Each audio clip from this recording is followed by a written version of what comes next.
The basement room is a scary tale about a family who experience a weird and disturbing supernatural presence in their cellar.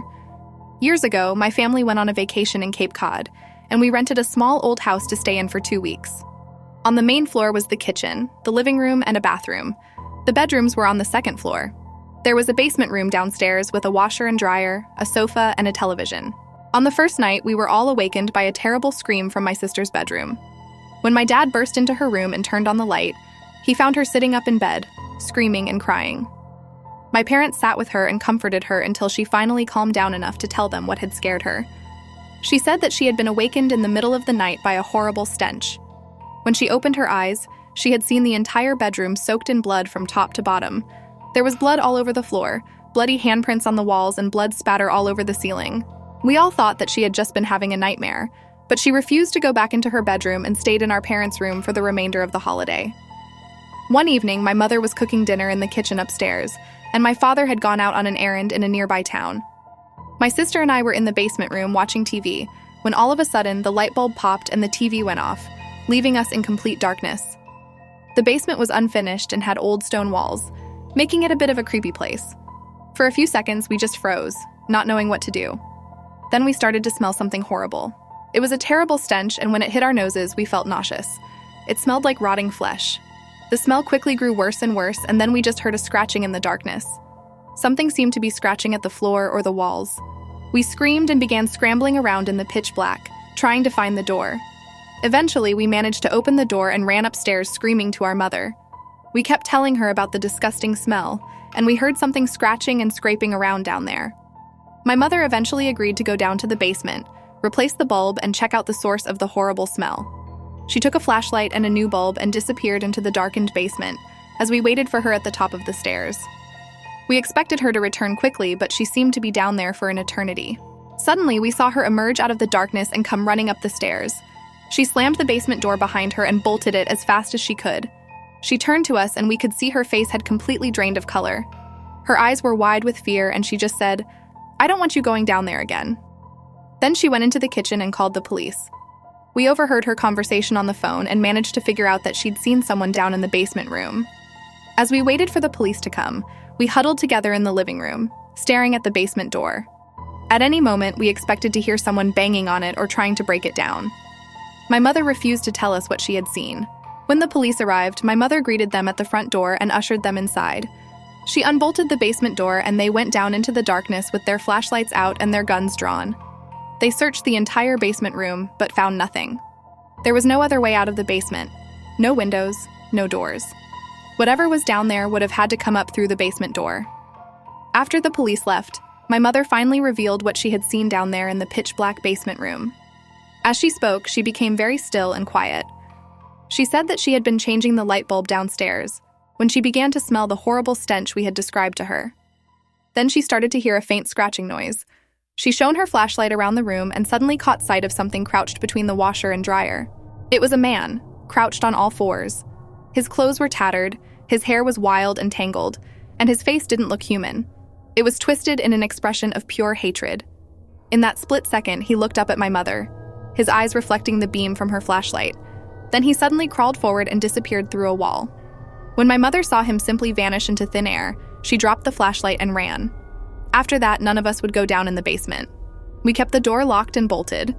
Every night, we slept in our parents' room and locked that door too. We cut our holiday short a few days later and just drove home.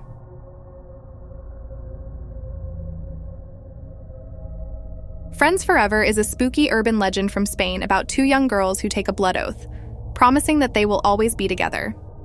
There were two 15-year-old girls named Alice and Sarah who had been best friends since early childhood. They lived in the same neighborhood, attended the same school, and went to the same classes. In short, they were inseparable. However, they very different characters. While Alice was cheerful and outgoing, Sarah was very shy and quiet. One day, Sarah and Alice were talking about their friendship. "Do you think we'll be best friends forever?" asked Alice. "I think so," replied Sarah. "Why wouldn't we?" "I don't know," said Alice. "Sometimes when people get older, they grow apart." "I have an idea," said Sarah. "Let's take a blood oath." "A what?" asked Alice, surprised. "A blood oath," said Sarah. "Look, we both have to swear that we will be BFFs, best friends forever. If we ever lose touch, we both swear that we will do everything we can to make sure we will be together forever." "That's nonsense, Sarah," said Alice. "We won't lose touch. We'll always be together." But Sarah continued to insist, and with a mixture of amazement and amusement, Alice finally agreed to the proposal. Sarah found 2 needles and handed one to Alice.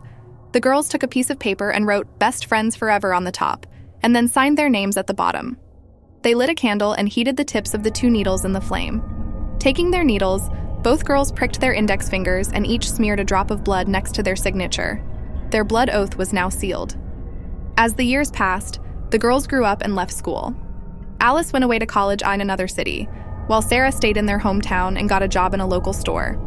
Both of them got boyfriends and fell in love. The girls still kept in touch by phone, calling each other at least once a week.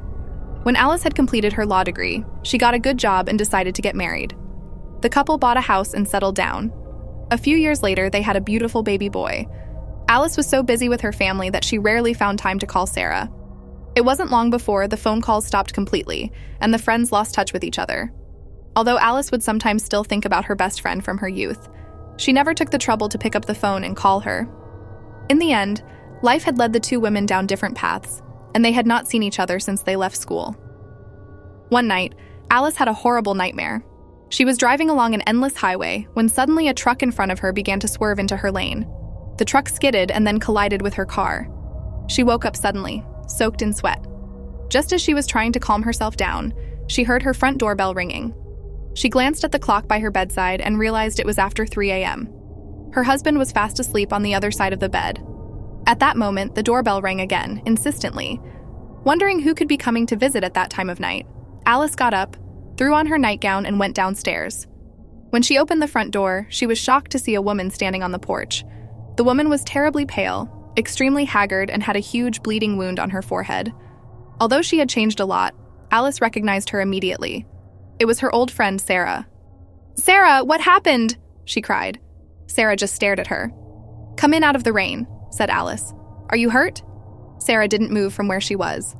"What's wrong, Sarah?" pleaded Alice. "Long time no see, Alice," hissed Sarah. "I've come to fulfill my promise. I've come to tell you I died." Alice was speechless. Sarah held up her hand and pointed at Alice with her index finger. Her finger was dripping blood. "Life has separated us," Sarah continued, "but we will be together in death. I'll be waiting." Alice fainted and collapsed on the ground. The next morning, when Alice woke up, she found that she was lying in bed, next to her husband. She rubbed her eyes and wondered if the events of last night had all been just a bad dream. At breakfast, she turned on the television, and what she saw chilled her to the bone. The local newscaster was saying that, the night before, at 3 a.m., there had been a fatal traffic accident. A truck had collided with a car on the highway. The driver of the car had been killed on impact. The driver of the car was a woman named Sarah. From that moment on, Alice's life became a living hell. She barely ate a thing.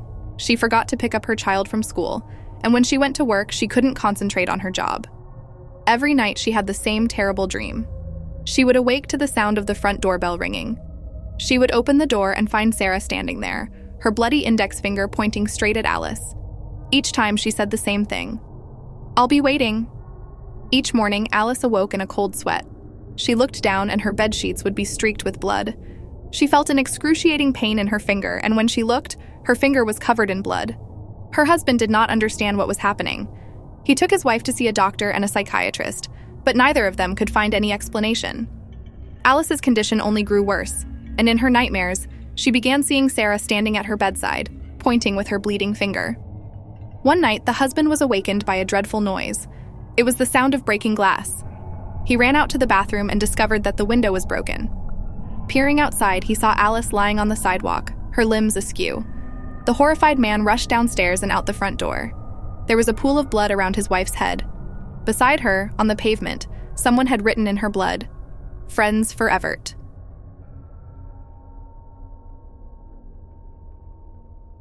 Abigail is a spooky true ghost story about a little girl who lost her life in the 1800s.